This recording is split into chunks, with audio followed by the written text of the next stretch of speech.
Looking ahead to the trading week beginning March 25th, first thing I want to mention is equity markets are closed on Friday.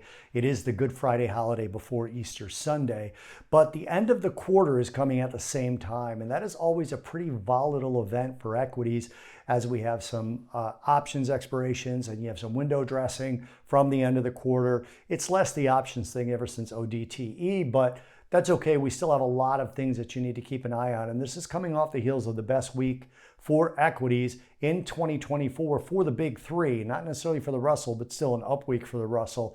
And again, best week for equities despite the small sell-off that we saw on Friday. When you look at yields, bonds did get back a small chunk of last week's yield rally. And I mean the previous week, obviously.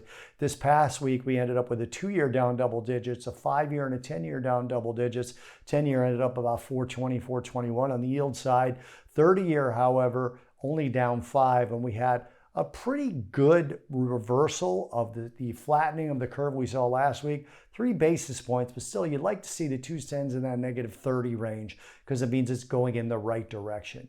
Next week, on the day when equities are closed, we have PCE data coming out. First substantial price data since the FOMC meeting last week. So we're going to want to keep an eye on that, but equity markets are closed, so you won't really get a tremendous reaction off that data. Still, it's going to matter in the context of the following week's Fed speak. Now, next week, we do have some Fed speak scheduled so far, and it could be more than this. Fed Governor Lisa Cook, Fed Governor Christopher Waller, and then on Friday, again, with the equities closed, Fed Chair Jerome Powell. Now, earnings and data next week. 26 companies reporting with market caps of $1 billion or more, including Cintas, Paychex, Carnival Cruises, GameStop, Walgreens, and Rumble.